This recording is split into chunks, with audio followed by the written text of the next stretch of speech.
our commencement speaker to the podium, Corporal Terrence Demp.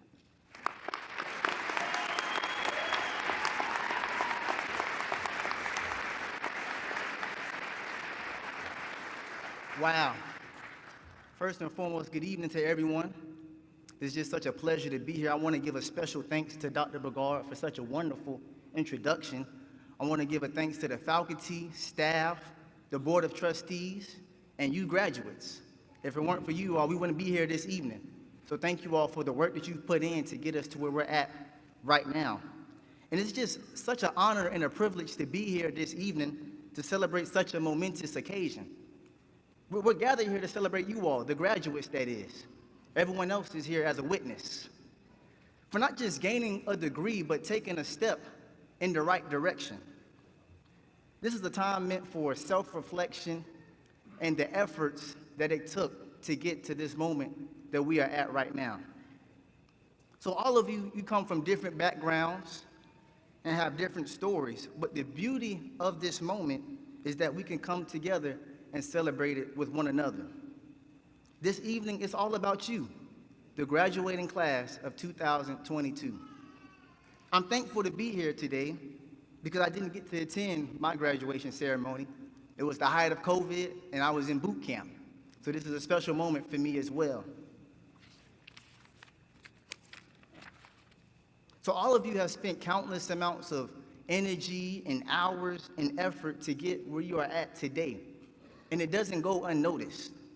As I was preparing for this speech, I kept asking myself, what do college graduates want to hear at a commencement ceremony? Well, I had no idea because I didn't get to attend my ceremony.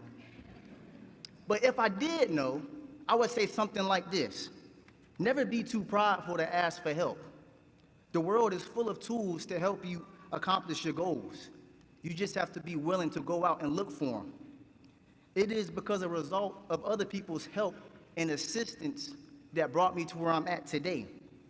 I remember I was taking a statistics class here at Lake-Sumter, and math really was never my strong suit. But I was in the math emporium every day, and I was talking to the tutors like it was clockwork. And I still barely passed with a C. So just imagine if I didn't ask for help. And so also, don't forget that preparation precedes the blessings. It comes before it. My father always told me that. All of you have prepared to get to this very moment that you are at right now. And you all should be proud of that. But please do not stop preparing. There is no substitute for hard work. Hard work is what gets you there, and it's hard work that's going to keep you there. Prepare yourself for the unexpected. We all knew that exam week was coming up, and we got all stressed out. But what about the different things life throws at us that we weren't expecting? So be flexible and always be prepared. I would like to beg the question as well, what is the value of significance over success? The difference between them are the others that you serve. I want you to be successful in your life. Write down your goals. Accomplish those goals. Work diligently at the task assigned over you. Invest in others. Invest in yourself so that way you can invest in others. Success is more so me-focused, but significance is others-focused, and it has a far more significant impact. Also, do not despise small beginnings. Don't be ashamed of where you come from and who you are. We are all unique, and that's what makes us beautiful. I remember I was graduating high school back in 2017, and a lot of my friends, they went to larger universities in the state of Florida and attended other colleges outside the state of Florida. And when they found out I was going to Lake-Sumter, the joke around school was, you're going to Lake Dumpster. But if Lake-Sumter really is a dumpster, you're looking at the best piece of trash that ever came out of a dumpster.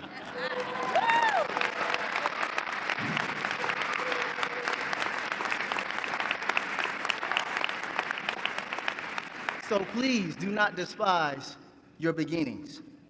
Remember to always be thankful. You have heard the saying that life is unfair, but you may have also heard the saying that life is fair because it's unfair for everyone. We're all on the same playing field, and that playing field's name is life. The fact that you are still living and breathing today is because you still have purpose. Circumstances, ethnic backgrounds, family dynamics, places you lived and grew up were all out of your control. What I'm saying is you didn't have a choice in the matter, but you can choose to be thankful. I remember I was in boot camp and I was rudely awakened by my senior drill instructor at 4 a.m.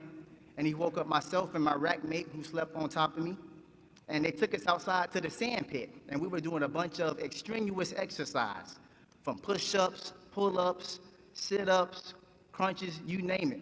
And I remember I was on my back doing flutter kicks, and I looked up to the sky. It was still dark, and the stars were shining. And in that very moment, I just said, thank you, God, for this opportunity. And when I decided to give thanks, the pain was a little bit more bearable, and it didn't seem as bad. So remember, always to be thankful and enjoy the moment, whether it's comfortable or uncomfortable. In closing, I want you all to remember this. Get comfortable being uncomfortable. If you want to achieve anything in life, you will have to fail more times than you would like. I remember I was in the 4th grade, and we were preparing for the Tropicana speech. It was a big thing around that time, and the speech had to be 3 minutes long for each student. And so we were preparing, and the day comes of the speech, my teacher writes down each student's name and throws it in a jar. And she draws the name randomly, and whatever name she drew, that student came up and delivered their speech.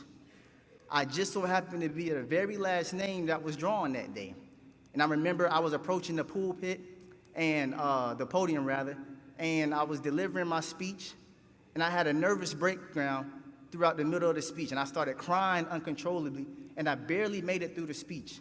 And I remember leaving class that day just feeling like an embarrassment because I had failed so miserably in front of others. And everyone who came before me did such a great job. But myself, I failed. And I failed other times in other presentations throughout grade school. Fell flat on my face. But what am I saying? Those other presentations that I failed at in different things in school prepared me for this moment that we're at right now. In the midst of all those failures, I was never too prideful to ask for help. In the midst of all those failures, I continued to prepare before the blessing arrived. In the midst of all those failures, I didn't despise my small beginnings. In the midst of all those failures, I continued to work hard and give thanks. And eventually, I found my way to success. What am I saying? You'll never know where your failures might take you. So spread your wings high like a lake hawk and enjoy the journey. Thank you.